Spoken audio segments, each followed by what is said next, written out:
Hi everyone, this is the second episode of the Iran series, and I will plan to upload weekly updates on the war situation to provide and follow up on all the updates of the current affairs and to see if my predictions needs any revision.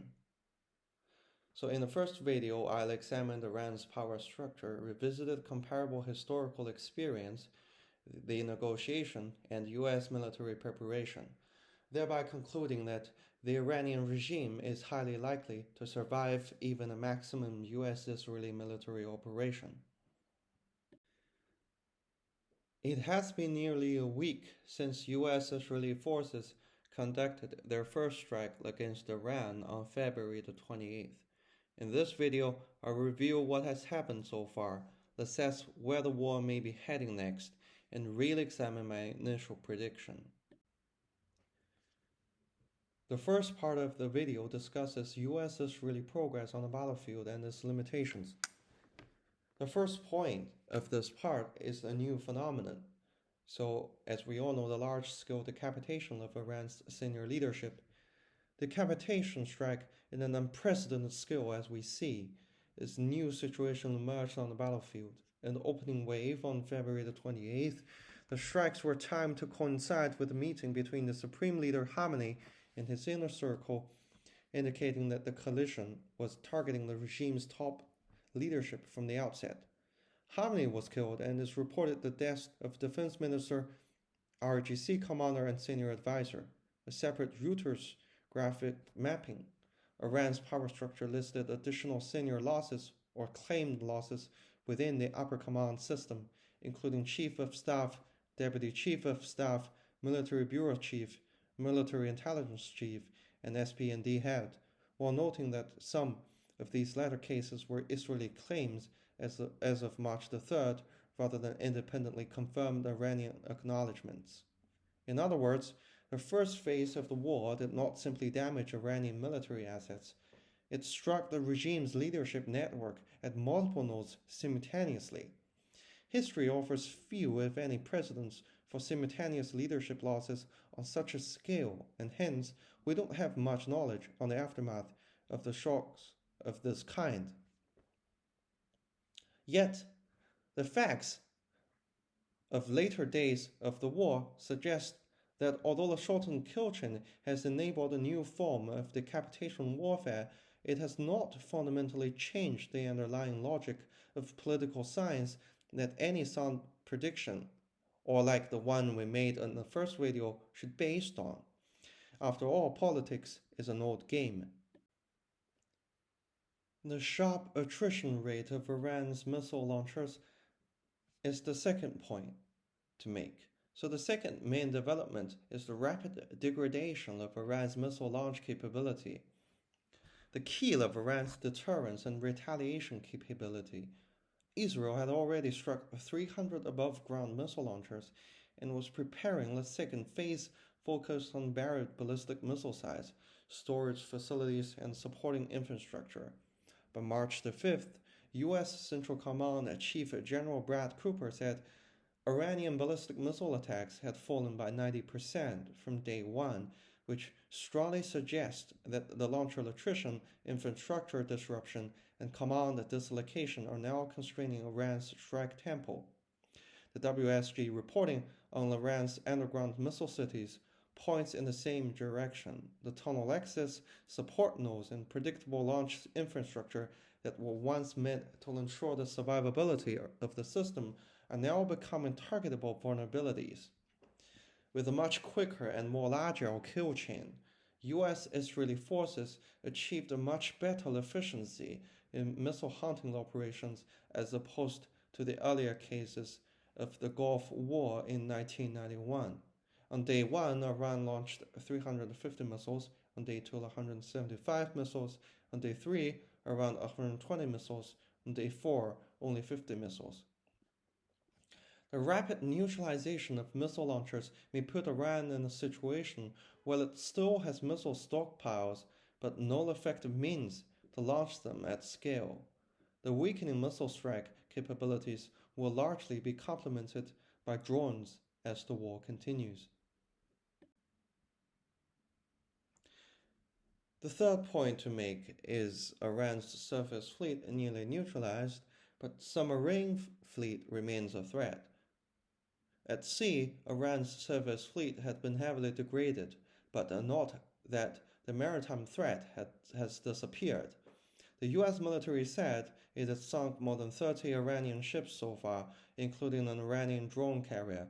However, the most important caveat for the professional assessment is that despite these severe surface losses, publicly available high-quality reporting has not yet independently confirmed the destruction of a specific Iranian submarine.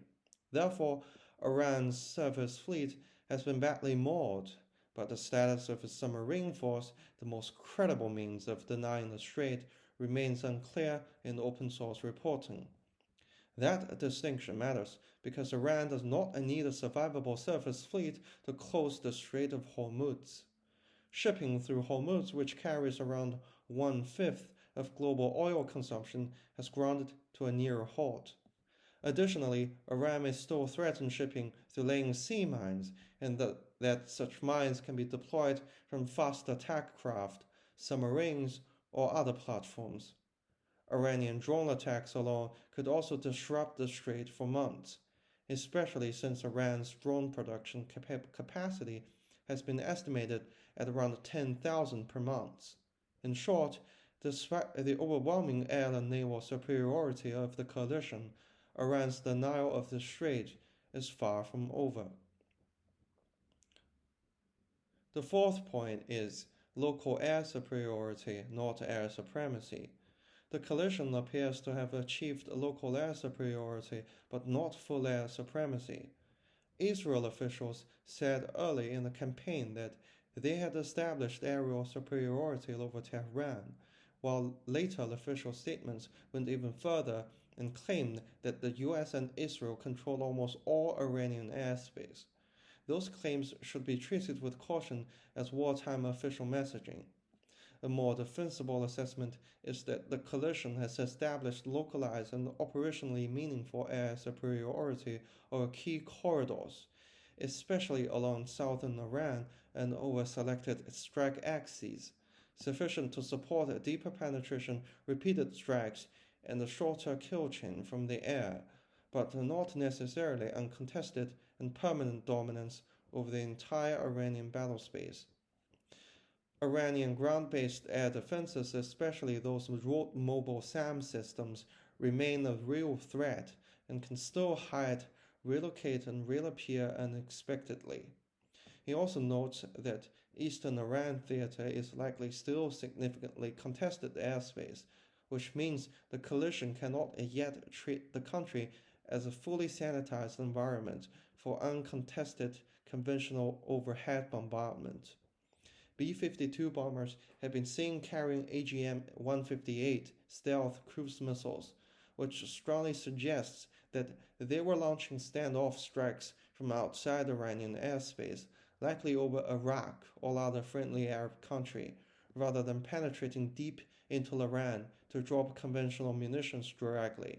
In other words, the coalition seems able to operate with growing freedom in critical sectors, yet the distinction between local air superiority and full air dominance still matters analytically.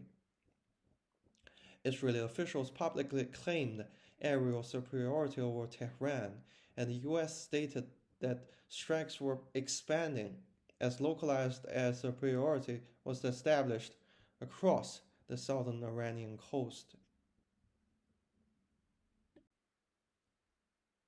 The last point to make on the first part of this video is the next stage of operation by the coalition. Taken together, the first week suggests a clear pattern. The U.S. Israeli coalition has achieved a substantial operational success in three areas at once. First, it has inflicted unusually broad losses across Iran's senior leadership. Second, it has sharply reduced the tempo of Iranian missile launches by degrading launchers and support infrastructure. And third, it has badly damaged Iran's surface navy. but the limits of these gains are obvious and equally important. So missile suppression is not yet the same as the collapse of Iran's entire strike capacity, and naval attrition is not yet the same as securing Hormuz, because mines, drones, and possibly surviving submarines remain credible tools of disruption. That is why the next phase of the war is likely to focus less on visible above ground targets and more on buried missile infrastructure, maritime denial capabilities, and whatever remains of Iran's capacity to regenerate military pressure over time.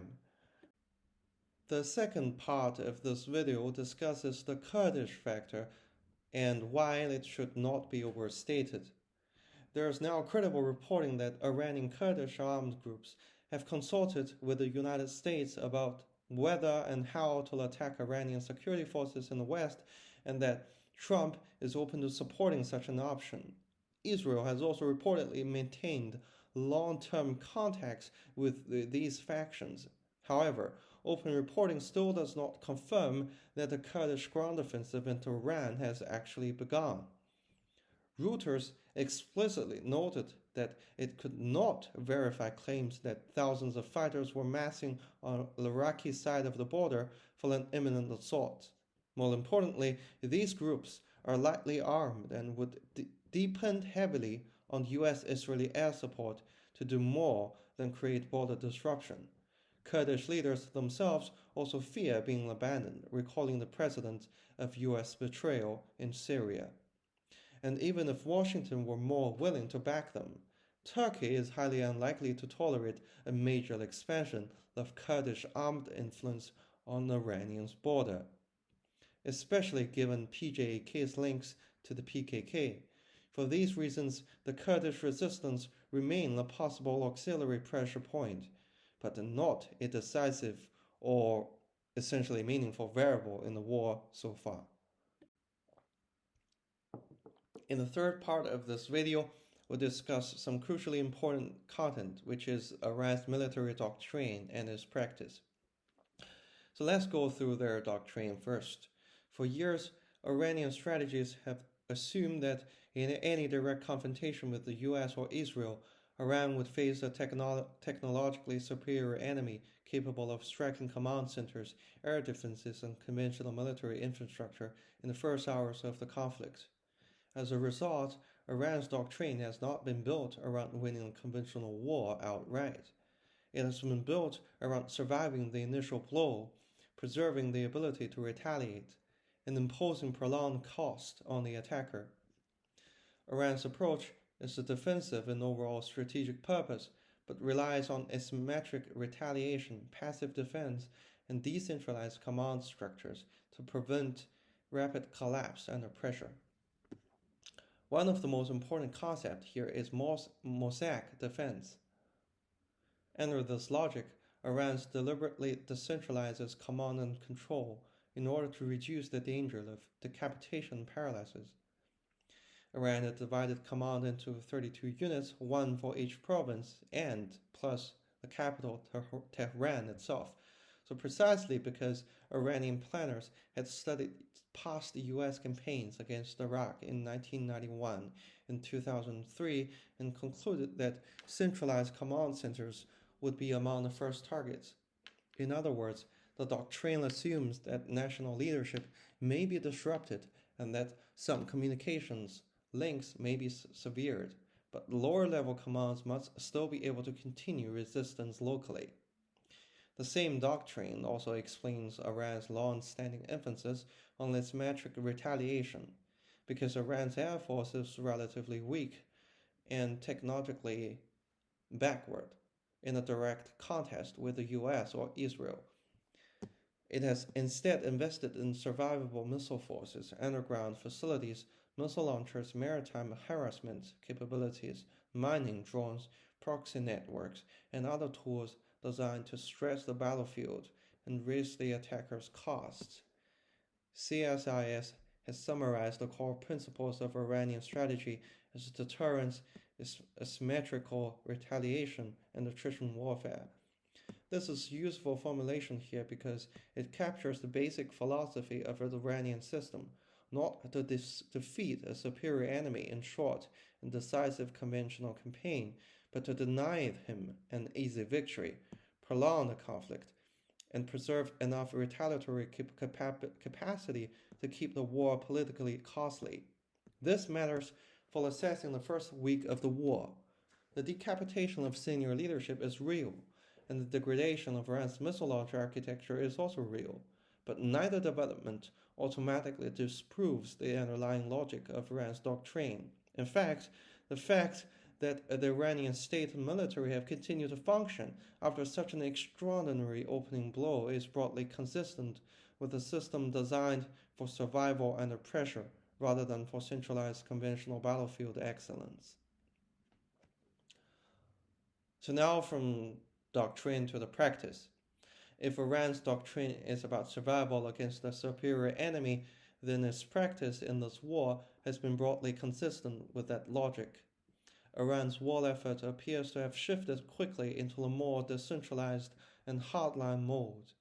The Revolutionary Guards had tightened their grip on wartime decision-making despite the loss of top commanders, and that authority had already been delegated far down the chain of command before the first U.S. Israeli strike. Each senior figure in the command structure had designated successors stretching 3 ranks down, a resilience mechanism clearly intended to preserve continuity under decapitation pressure. In that sense, the first week of the war has not disapproved Iran's doctrine, rather, it has provided one of the clearest real-world demonstrations of it.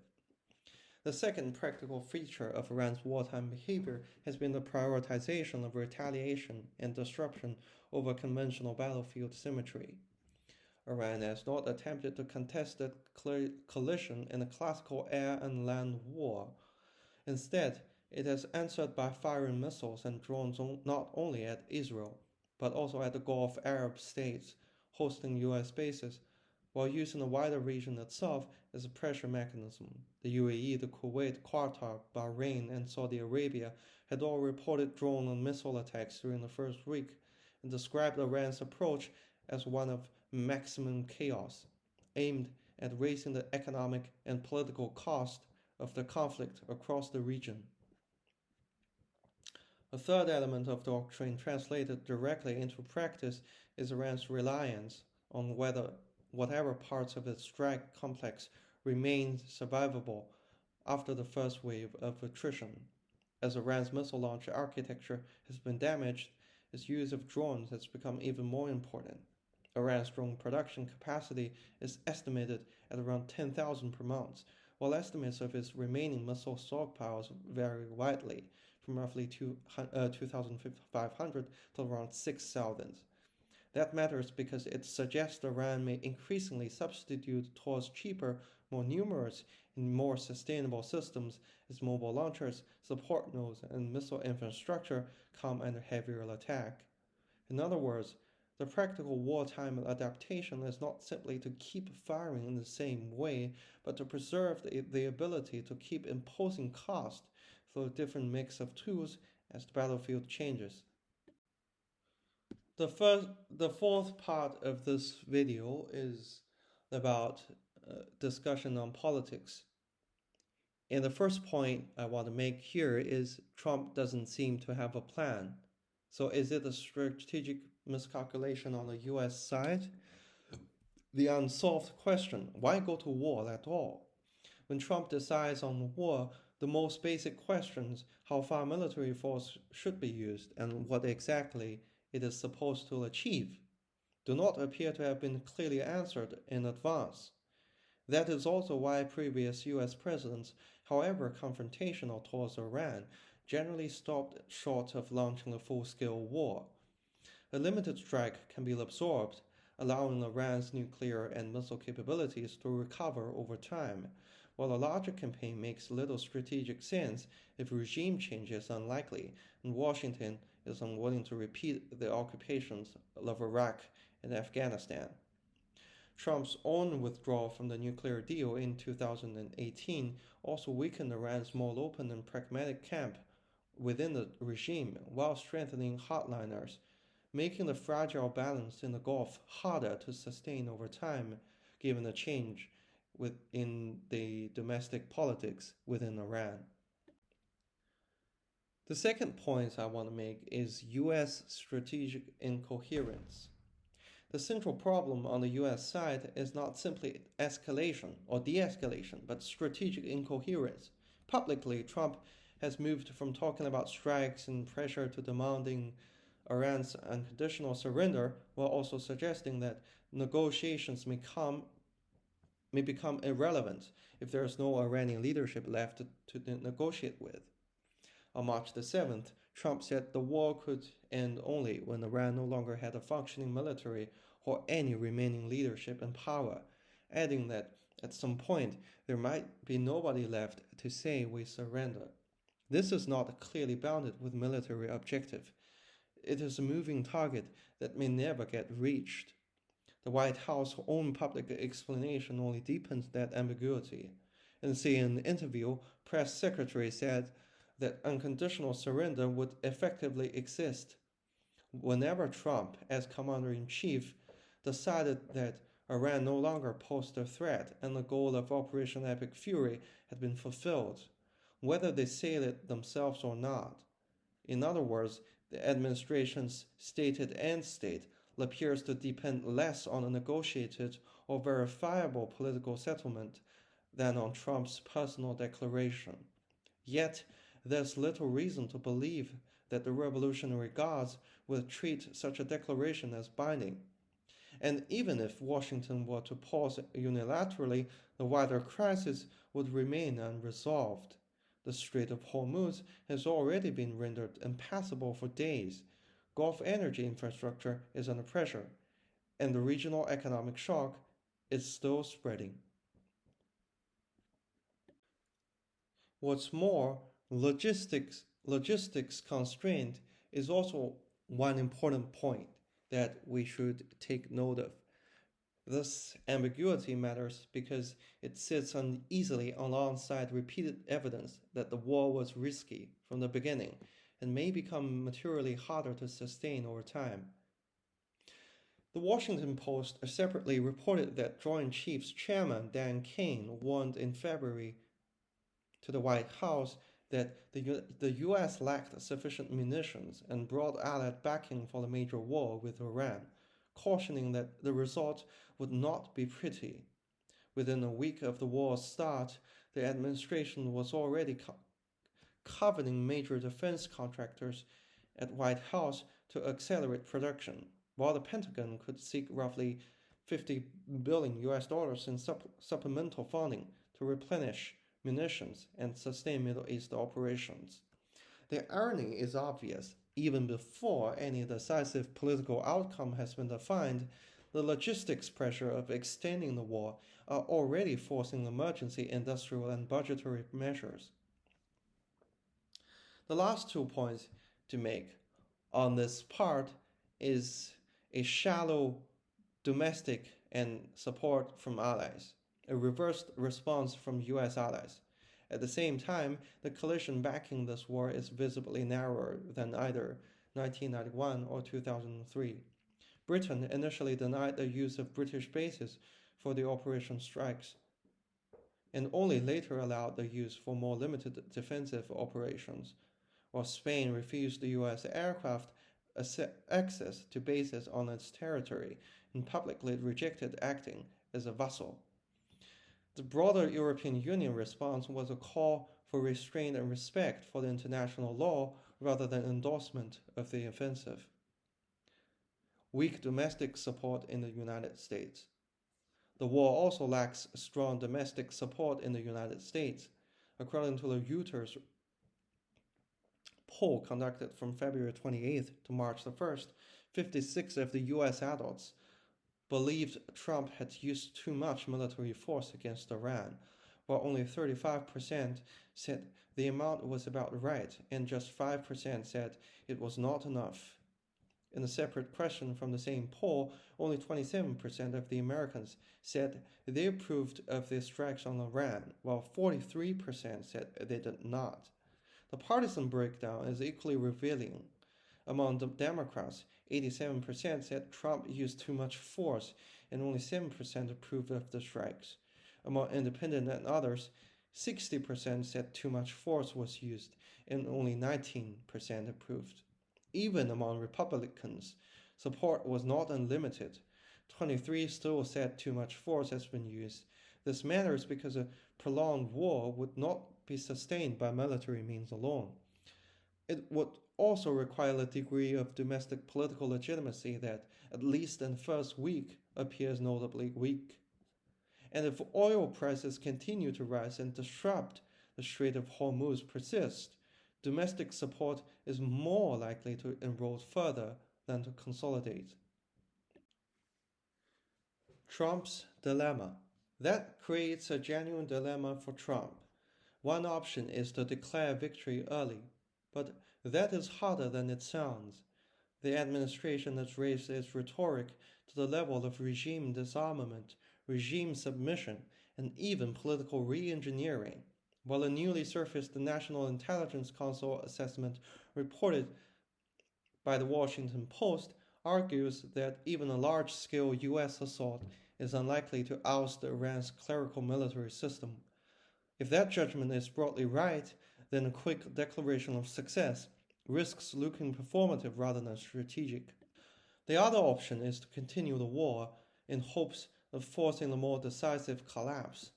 But the path points towards a longer conflict with rising costs, more pressure on munitions stockpiles, more exposure of Gulf infrastructure, more oil market and stock market disruption, and more domestic political risk inside the United States.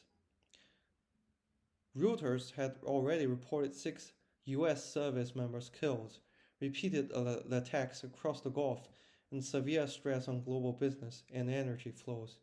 Thus, the administration's problem is not merely that it lacks a neat exit.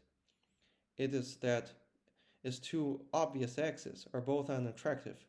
A premature victory declaration without a stable political settlement, or a longer war that may revive the bitter memory of the Vietnam War.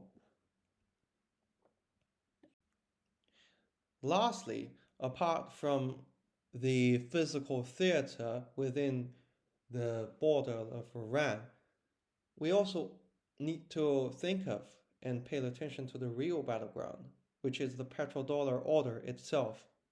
Iran and its proxies could systematically target the critical infrastructure of the Gulf monarchies, especially in Saudi Arabia and the UAE, including energy facilities and desalination plants. If Riyadh's desalination capacity were destroyed, a city of more than 10 million people could face a water crisis within 2 weeks. That would not merely be an economic shock, but a direct threat to the basic survival of these states. The geopolitical crisis is directly linked to the economic lifeline of the U.S. The petrodollar circulation of the Gulf states remain one of the key financial foundations supporting the current U.S. AI boom and the U.S. dollar hegemony, which is highly dependent on data center expansion and AI investment. And a significant portion of the capital is tied to the Gulf. And the Amazon data center in the UAE has already been hit, forcing major technology firms to reassess the security of further investment in the region. If the Gulf states can no longer reliably export oil or continue channeling capital into the United States because of war, then the consequences may go far beyond the Middle East. In this scenario, not only the AI boom, but the broader financial structure underpinned by the petrodollar circulation would come under severe pressure. So in short, given the above analysis, I would give a relatively confident answer that the original prediction still stands, even after week 1 of U.S. Israeli attack. And that's all of this video. Thank you all for sticking to the end. And if you like this video, please like and subscribe and we'll see each other in the next video.